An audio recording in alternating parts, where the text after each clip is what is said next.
Is fascism alive in our country? Well, some people think that's just fear mongering, but others, like myself, believe it's in full blown mode. My name is Kurt Mullet. I'm Hoosier Blue, and I have something to say. Let's get at it.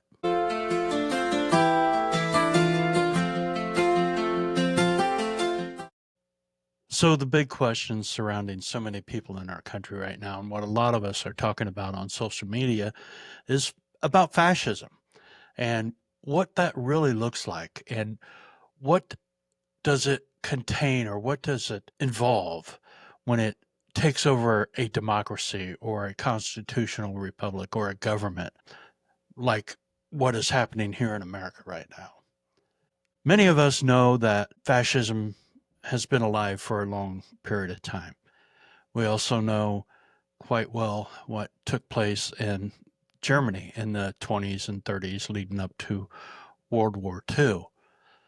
But I think a lot of people in our country are in denial about what exactly is taking place and if it is truly fascism that we are witnessing in our country. I think it's a combination of a lot of different things. I definitely believe it's fascism. I believe that the people that are within power in our government, not necessarily the felon, because I think he's just a blubbering idiot that's just blindly stepping forward and following the directions of the people that are surround him. But that's where I believe all of this is coming from, are the people behind him, the Russ Vaughts, the Stephen Millers, the Tom Homans, the J.D. Vances, those kind of people. I think those are the ones that are behind the Moses Johnsons. Names keep popping in my head, and I'm sure I'm forgetting quite a few of them. But those are the people that are behind him that are pushing fascism to the extreme. It's white supremacy, it's white nationalism, whatever label you want to put on it. It's fascism marching forward through our country. One way that I think I can tell that that is what is taking place in our country. Every morning I wake up, I get a cup of coffee, take care of my dogs, I sit down at the computer, and I start reading my emails and start reading the news from the internet. And it just amazes me that the day before when I go to bed, I think I've seen about all I can see. And then I wake up and there's just something brand new staring at me that I didn't think was possible. Take for instance, just the other day when the job numbers came out and the felon was just totally could not accept them. He he just thought it was a flat out lie. So what does the felon do? He fires the director of the Bureau of Labor and Statistics because we don't want the proper information to get out to the public. We want the information that is given to the public to be approved by the felon. That is fascism. When you control the media, the news, and the information and data that's being released to the public, that absolutely is 100% fascism. And we have seen this occur on many occasions with him in the past. His attack on network news or papers or whatever, anytime that he has made the comment, fake news, that is fascism. That is a direct attack on freedom of speech and people's opinions. In our country, even when somebody tells a lie continuously, just like Fox News, they still have the ability to exercise their freedom of speech. Whether or not you believe what they have to say, that is up to the individual, and that is up to you whether or not to believe propaganda or not. There's enough information, there's enough ways to find information out that if you seriously have questions about something that is said to you, you can do a little bit of investigating and find out what the truth is and what the truth is not, whether it's a lie or whether they are presenting facts. And now that he has put in somebody into the Department of Labor and Statistics, or at least I think he has already, this information that will be given to us will be the information that he wants us to hear. It will not be factual information. It will be lies 100%. All of us know he lies, and we don't believe anything that he says. But in the past, we've at least had a check and balance with this where we could go somewhere and find out the proper information. Now that is just going to be much, much harder. We are going to be depending on private sources and private companies that will be tracking this kind of thing, and will be finding out what the actual information is in order for us to find it. It will still be there, but it will not be coming from our government, and it will not be coming from sources that we have always depended on and that we've always relied on in the past. So that is absolutely a form of fascism. Another form of fascism that is going on in our country right now, and there's many, but I just want to point out a few of the things that are striking me right now, is what's taking place in Texas with the gerrymandering. Republicans know that when it's an off year for elections, the midterm elections, that those are in power usually lose big time, or at least they usually lose. And this is the case in 2026. And personally, I still have my doubts on whether or not we are even going to have an election in 2026. But I have my hopes, and I've got to believe that that's going to happen. But what they are doing in Texas is just appalling. And it is so unconstitutional. And why are they doing it? Because the felon asked them to. Now, why did he?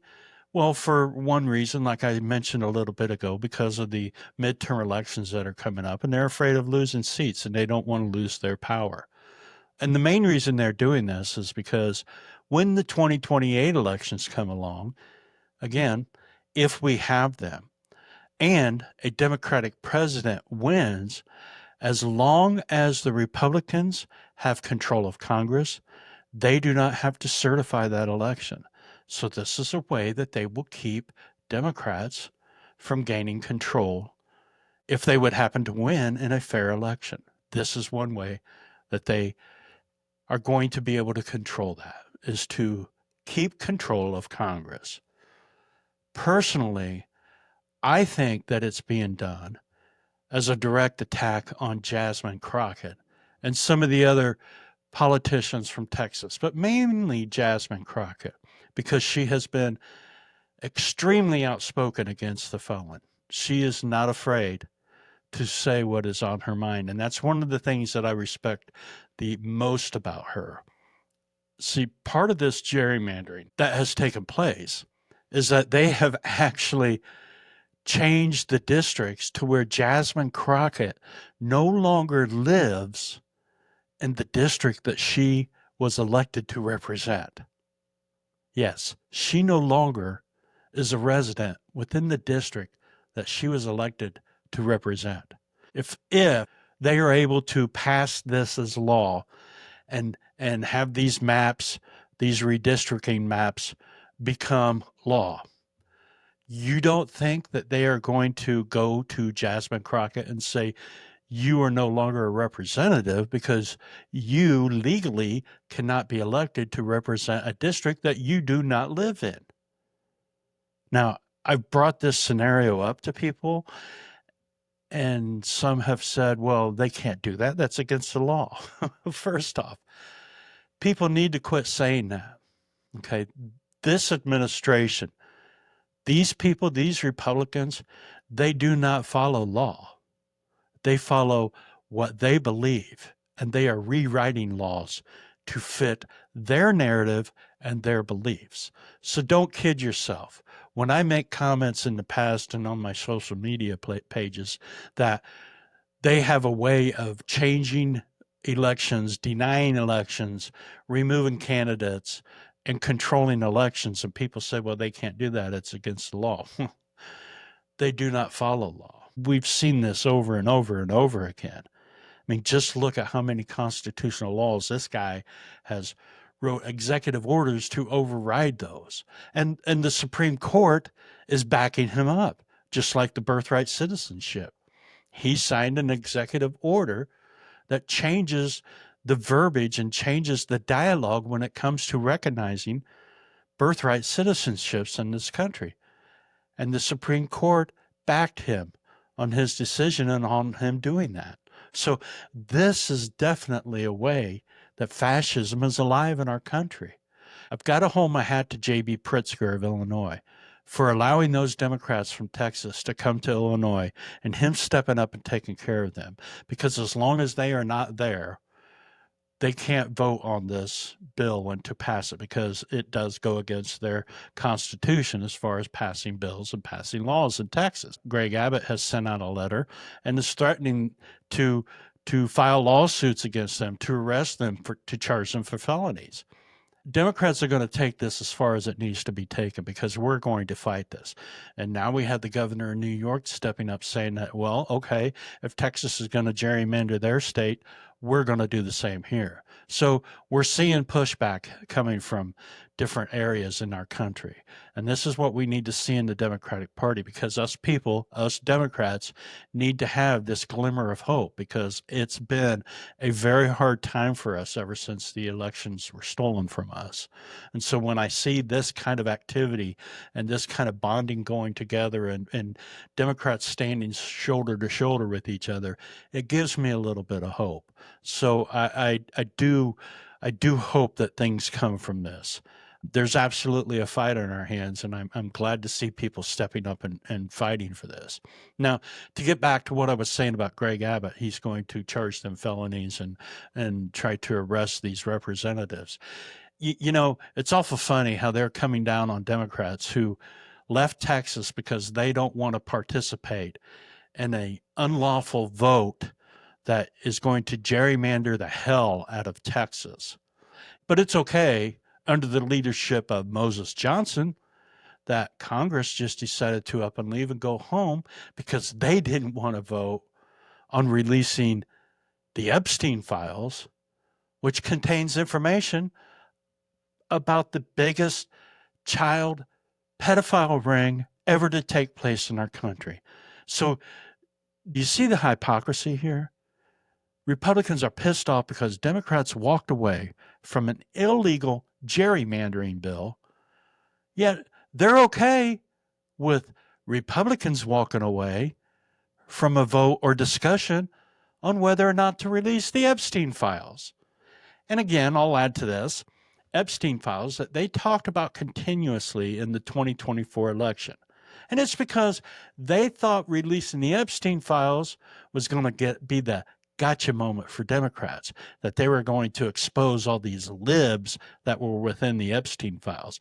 And I'm sure there are Democrats in there. There are sleazebags and sleazeballs on both sides of the aisle. I understand that. I'm almost for certain Bill Clinton is involved in it. Wouldn't surprise me at all. But see the difference between Democrats and Republicans when it comes to the Epstein files?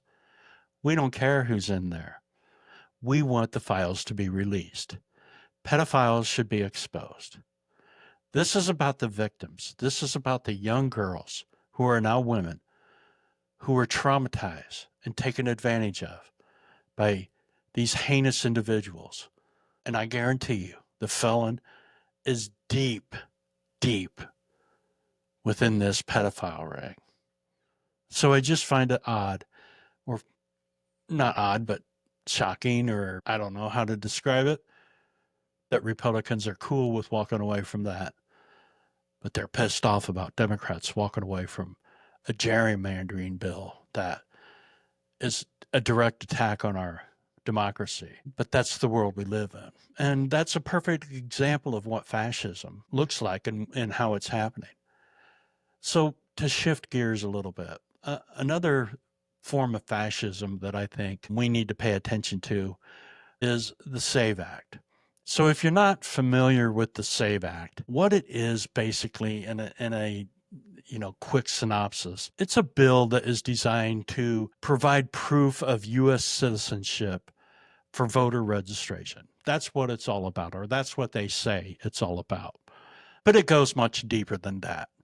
That's the the icing that they put on there that they want everybody to munch on. They don't want everybody to peel back the foil and start biting into the cupcake, because then that exposes what this bill is actually about, which is suppressing voters and taking away voting rights from American citizens, is what it is. See, for a long time, Republicans have yelled voter fraud continuously every time they lose an election, or every time there is a questionable election that occurs. They yell voter fraud. But data shows over and over again, just like back, do you remember the Al Gore debacle in Florida during that election, when there was a recount in Florida and it came out and said that Bush actually won the Florida vote by, I think, what, 500 and some votes. I could be wrong there. I'm just trying to pull that number off my head. And then later it was discovered, after an investigation was done, was hell, Jeb Bush got involved in that, and they cheated the hell out of that. That Al Gore actually won the state of Florida in that election. If that would have been given to Al Gore, he would have become president that year. Republicans have said for a long time, or have made the false claim, that there's election fraud going on. So what happened after the 2016 elections? You know, the one that was all about Hillary's emails and, Russian collusion and the Steele dossier and all of that bullshit that Republicans were yelling and talking about. And later it all came out and was proven that, a lot of that happened, but it was done by Republicans. It wasn't done by Democrats. Well, after that election, the Brennan Center for Justice, which advocates for voting rights, they surveyed and did research with local election officials in 42 jurisdictions with high immigration populations. And what they found out was just 30 cases of suspected non-citizens voted out of 23.5 million votes cast. So that is about 0.001%. So election fraud, or illegal, undocumented immigrants voting, is not a thing. It's a thing to Republicans, but it actually is not a thing. It does not occur. One way you can try to understand this, how this would not be a thing: voting illegally, trying to vote by not being a documented citizen or classified as a citizen of the United States, is a felony. So any undocumented immigrant who would try to vote and was caught would be immediately deported.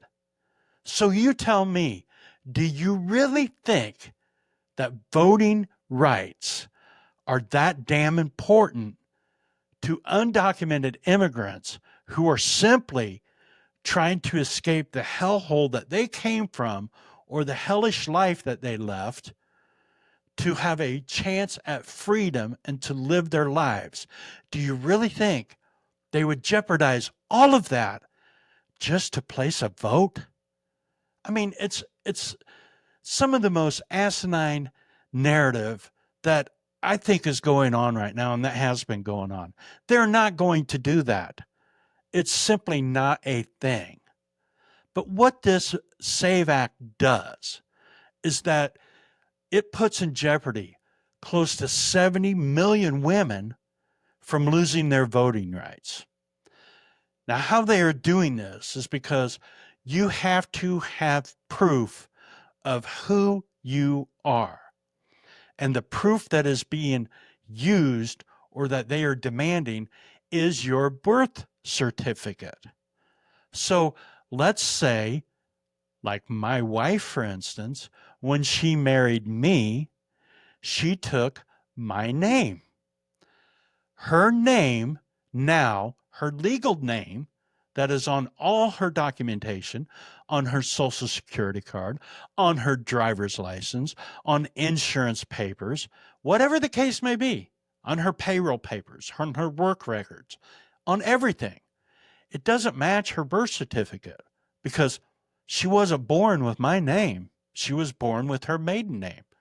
So now, if women cannot prove who they are by having documentation that shows their name on their birth certificate is the name they have now, whether it be in a driver's license that they have to have all of this changed or in a passport, they will not be allowed to vote. The problem with this is that it's estimated that only about 10% of Americans actually pay attention to politics and to government policies and procedures. So most of these 70 million American women, when they go to register to vote and they find out that they can't, it's going to be a shock to them. They're not going to know. And then it's going to be too late for them to do anything about it because most people don't register to vote until close to the very end of the deadline. Or those who are already registered to vote will be null and void because their name on their birth certificate doesn't match the name that they are presenting to the voter registration people. So this is what's happening. This is what they're going to do. They're trying to steal or take away the voting rights from American citizens. Now, we already know that this has been done quite a bit in the past with the ballot purges that they have done. And Greg Palast, if you don't know who he is, I suggest you find out who he is and watch some of his stuff. It's Greg Palast, Palast. He's done a lot of research on voter fraud and ballot purging. And he discovered in the past elections that there have been numbers of 300,000 and 500,000 actual ballots being purged, voters being purged from the ballots for numerous reasons. And almost all of those reasons were false statements and illegally done. So we already know that there's a huge problem with our voting system in this country and the fraud that's being committed within our voting system. But the thing is, it's not Democrats, it's Republicans that are doing this. And they are the ones that are yelling the loudest about it. So that's another thing that proves that there's fascism going on in our country. The SAVE Act. It's just something that you need to pay attention to. So there's many things that give us signs that fascism is taking place. So one of the tools I like to use just to keep up on things is the Project 2025 tracker. It's online and you can find it. And here's the website to it. Now, if you're just listening to this podcast, the website is www.project2025.observer. But if you go to that website, you can click on it and it'll show you exactly how much of Project 2025 has been implemented and the process where it's at right now and the status of it.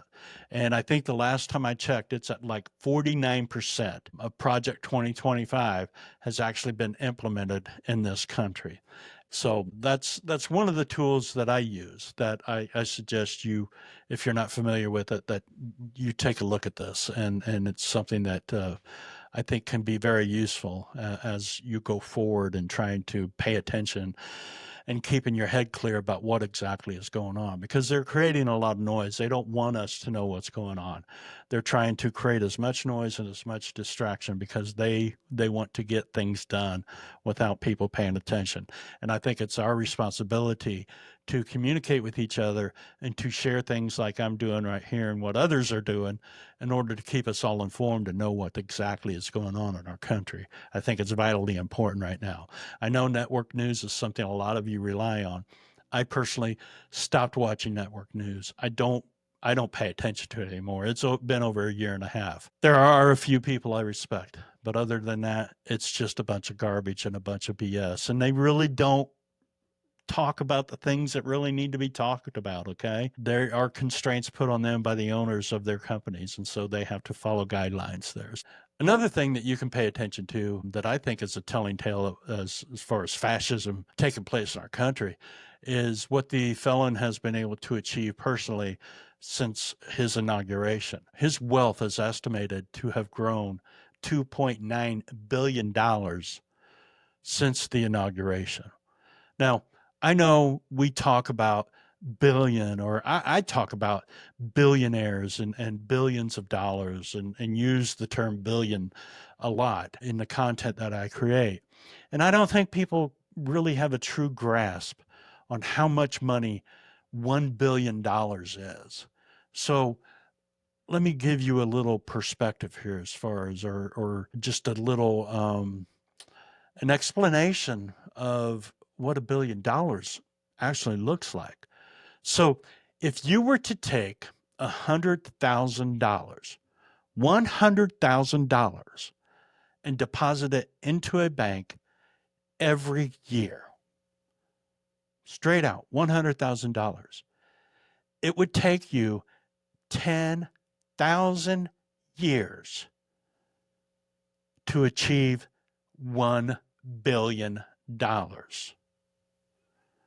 That to me is staggering to think of. $100,000. I don't know about you. I don't make $100,000 a year, and I never have. I'm a blue collar guy.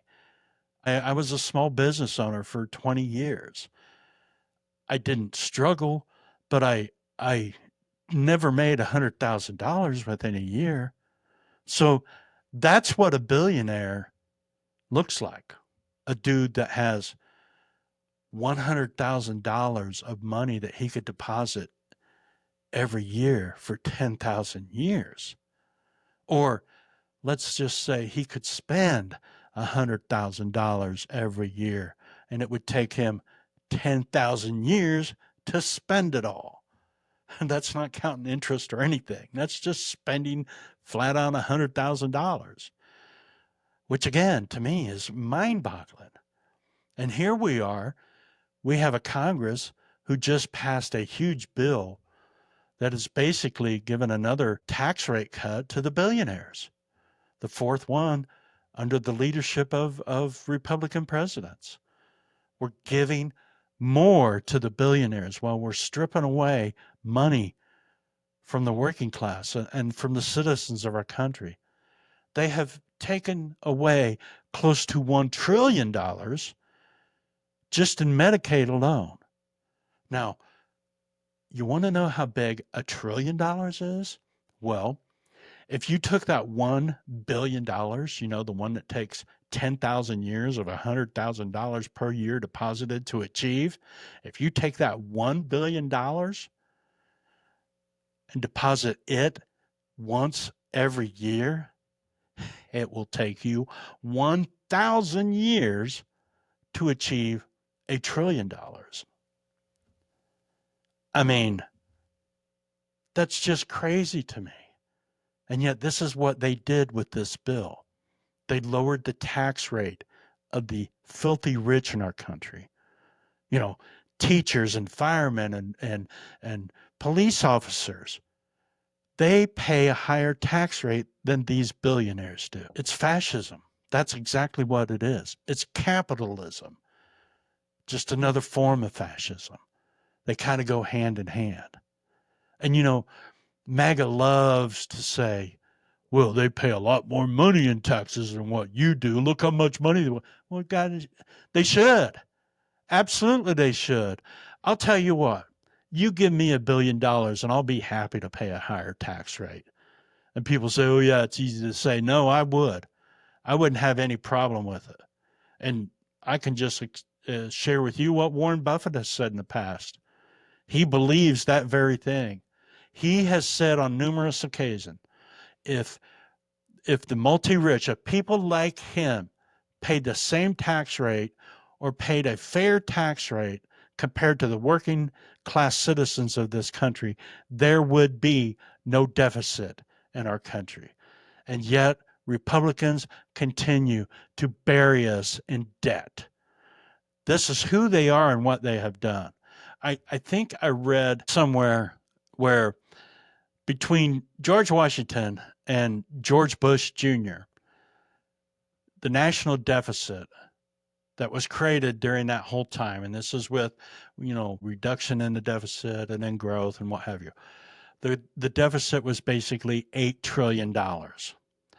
Since Reagan's tax break took effect, and then George Bush Jr. came in and gave a tax break, and now the felon with his two, because he did one in his first administration, and actually this one is just an extension of that one.